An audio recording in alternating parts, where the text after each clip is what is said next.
My name is Ifedolapo. Ifedola? You see, we've been friends for so long and I never knew this. Listen, I am embarrassed. So in today's episode, myself and Maggie talk about the importance of Nigerian names. You're watching Culcha on CharisMaggietv. Don't touch that dial.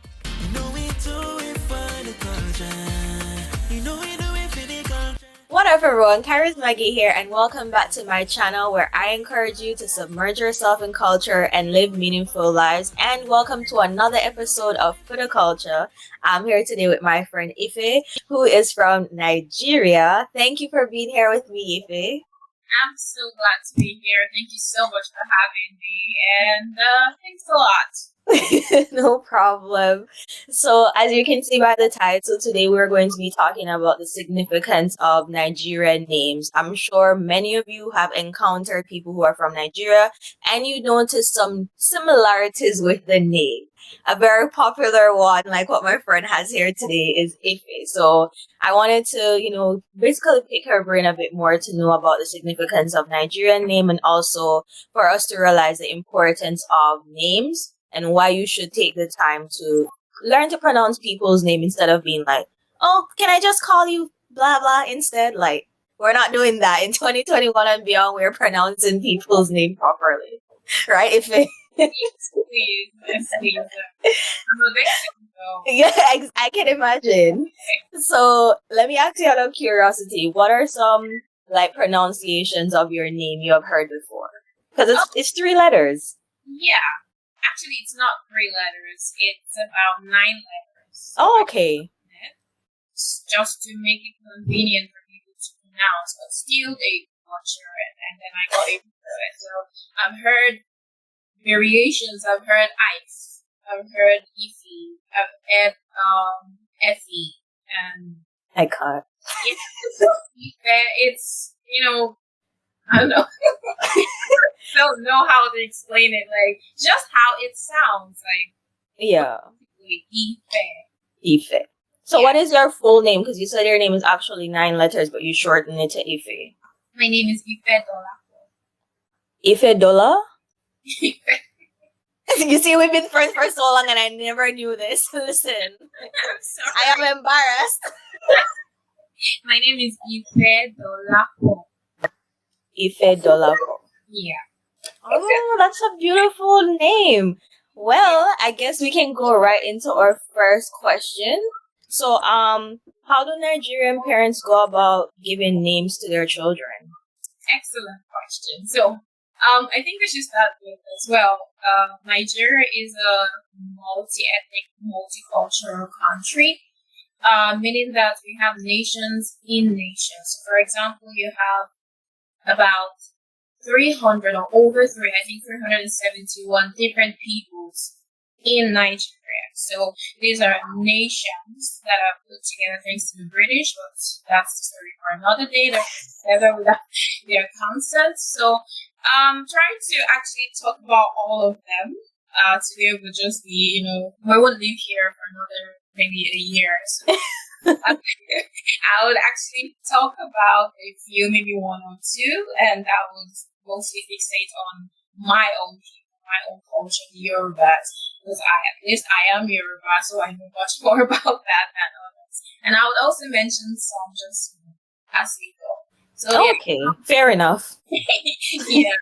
So when it comes to giving names to babies in Yoruba lands, it's actually one of the greatest ritual I can see. Like, Yorubas take the most importance, like they take their time, they take resources, and they put a lot of thought into naming a child, because the Yoruba, should I say, belief system actually holds that the name, the child will manifest whatever name is given to that child.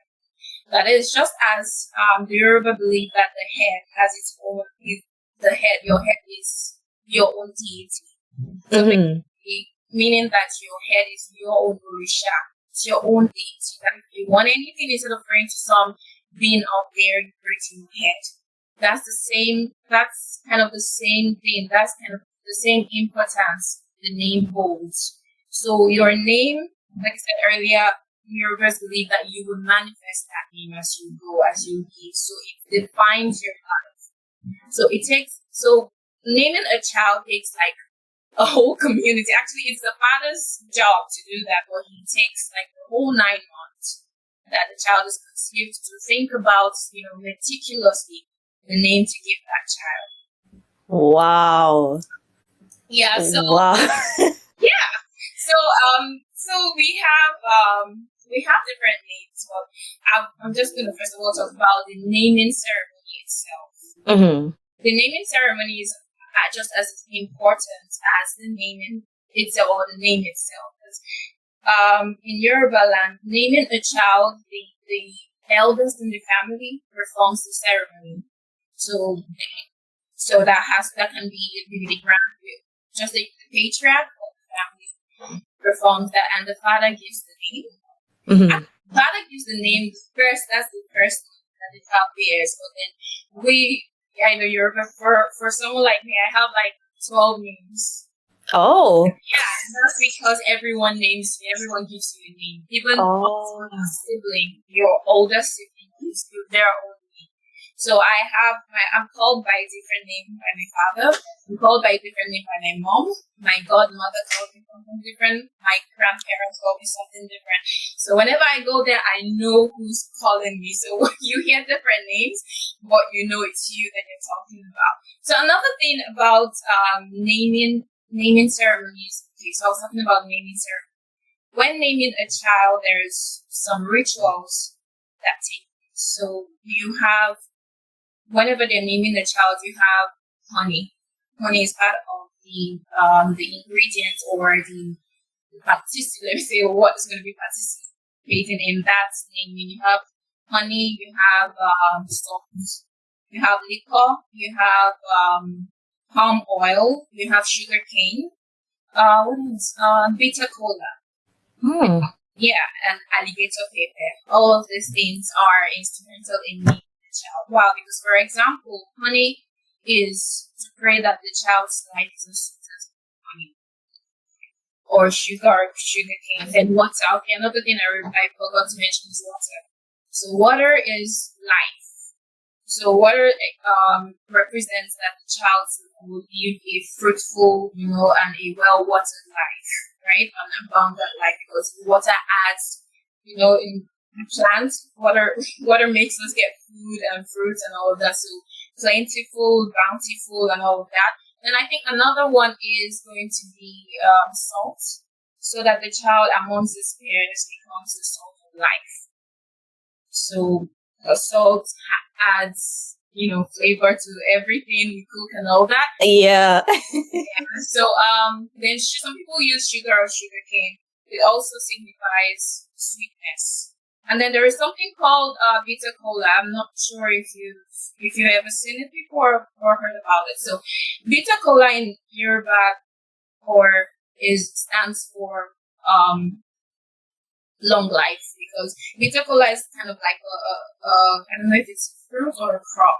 It doesn't get spoiled no matter how long it lasts. Yeah, it doesn't go bad. So they use that to represent the child's long life. So all of this is put together in prayer, and all of them represents the child's life and the hope for the child to become prosperous, to grow into wealth, grow into knowledge, and to actually impact its society in the life that he lives. So that's about ceremony. So you talked about the naming ceremonies. So what are the significance of giving these names? Like, do any of them have any particular meanings to them? Yeah, they all actually have particular meanings to them. Names are actually, like I said earlier, the father takes its time. Yeah. To choose the name. But one other thing is there are some children who name themselves. So what do I mean by that? Yeah, in Yoruba land, some children bring their own name from heaven. So you don't name them, they already have their names. So we have children like twins. They're called Taye and Kende. And Taye means the first one to taste earth. So basically it's saying, Taye goes to the earth to taste the earth, and then signifies or signals the second one to start The second one is called Akende, which means she or he sends the brother or sister to go out and face the earth just because she's the older one, and then she comes later. So it's kind of like a diplomacy, right? Saying none of you is older than any of one of them. She just stayed, or the Kende just stayed back just because she's older and she just wanted to go first. And then the Taye is called the first. So it's just like saying the first, not the first. So that's how twins are named. So any twin, any Yoruba twin is the Taye and the Kende pair of twin. Then you have the siblings to the Taye and Kende. So if you are a sibling of a twin, like following the twin, if you're the next sibling, you're called Ibu. If you're the one after Ibu, you're called Alaba. If you're after Alaba, you're called Idobe. If you're after Idobe, you're called Idoba. So if you're a sibling of a twin, you have your own name that is already preordained for you. So you brought your name. So like I was saying earlier, after the twins, you have names like Dada. Dada basically means a child that came with dreadlocks naturally. What? Yeah. Yeah, so a child that comes out with locked hair is Dada. So they just leave it to grow, and you already know. Even if they cut their hair, from their name, you can't tell that this person used to have dreads, or this person is a locked-headed child. You have other names like Ojo. I think Ojo means a child. If I'm not wrong, or if I'm getting it correctly, I think Ojo means a child that came out with the legs instead of the head. Oh, okay.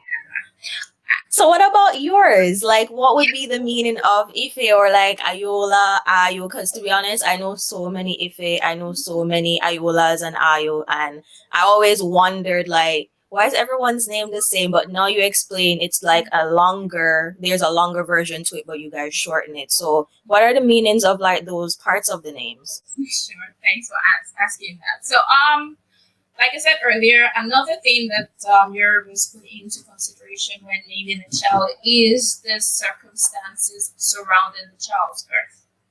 So, let's say, for example, your father gets a new job or a very lucrative business around the time that you're born. You get names like Ayola, joy of wealth. That's basically what he means. Interesting. So my name, for example, Ifedolapo means if I'm going to literally means love. So love has brought wealth together. So but in the normal form or in the explanatory form, it means love has brought us this far in wealth. Wow. Yeah. So this is according to the story that my parents told me of what happened between them and getting together. So my father is Muslim, my mom was Christian. So getting together was like water and oil. So there was this warring against the two families, but they found a way around it. That was why I came within that circumstance, and that was why I was named that way. Love brought us this far, and it brought wealth with it.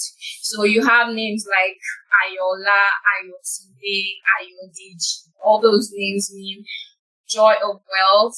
Joy has come. Ayomi, my joy is here, and stuff like that. So it's always kind of encompasses around what happened around the time that one is birthed, or if you have a special name because you're a special child, like twins, the ones with the dreadlocks.